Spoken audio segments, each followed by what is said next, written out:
Hello everyone, this is Moshe, the Electric Israeli, and thank you for joining my channel.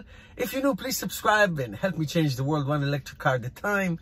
Thank you to all my supporters. There was a party the other day at the White House, and everybody was invited except for Tesla. It's like having an ice cream party without inviting Haagen-Dazs.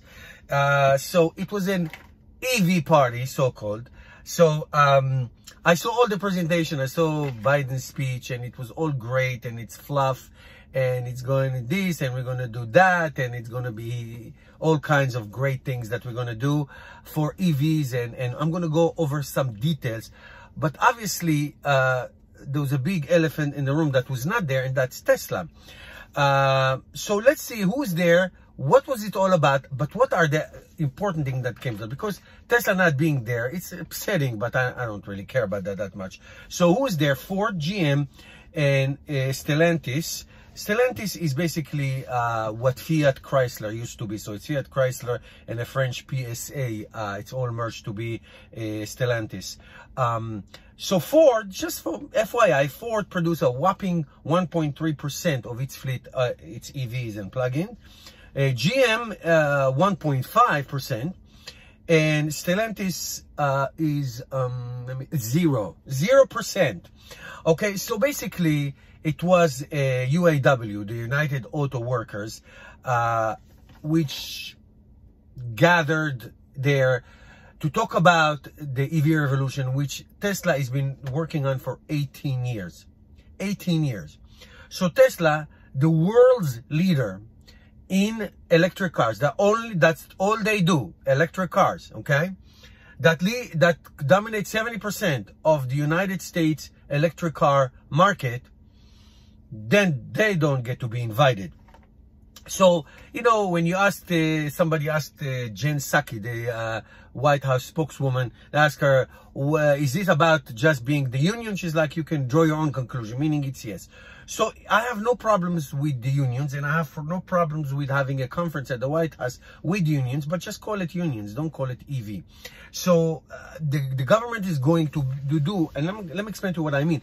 The government is going to do a second bailout to the auto industry, to the big three, because if they don't, they'll get extinct. Now, I have no doubt that Joe Biden, the president, wants to have an EV revolution. I really truly believe in that, and I want the big three to be successful, and I want the government to help. That's not the problem. That's not the issue. The issue is where is Tesla, American company founded by an immigrant from South Africa, who is shooting rockets to space and bringing them back, landing on their toches, okay? Who is installing solar panels. There's on my house right now. Who does all these things to advance the world to sustainable energy on his own, without anything supportive, and yet he is not invited. Now, I understand that Joe Biden is a union guy, and I understand that he supports union, and I totally understand that Tesla, just like Amazon, do not have unions. And I'm not going to go to the politics of that, even though I am actually very supportive of unions.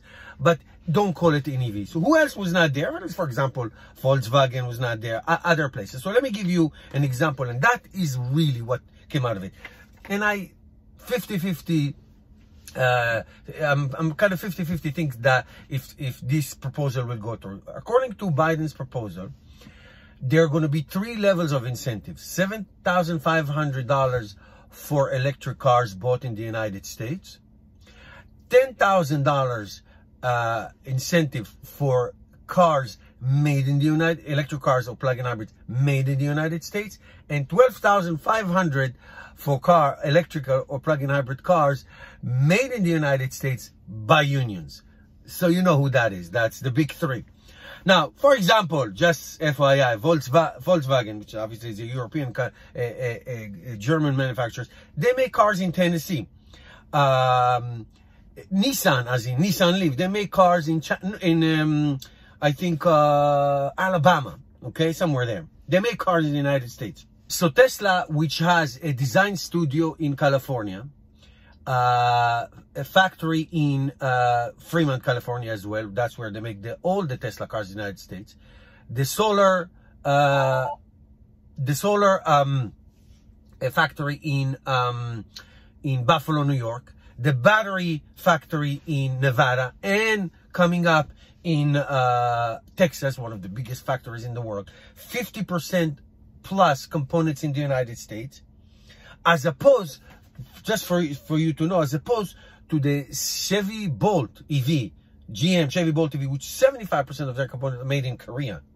Okay, so I'm not trying to nitpick. What I'm trying to tell you, that call it what it is. Okay, call it what it is. Having said all of this, these incentives, the 7,500, the 10,000, and the 12,500, I don't know if it's going to be limited by years or by amount of cars, just like the current incentive is, that it's limited to amount of cars, 200,000 per manufacturer. I don't know what going to be the details of that, but if that,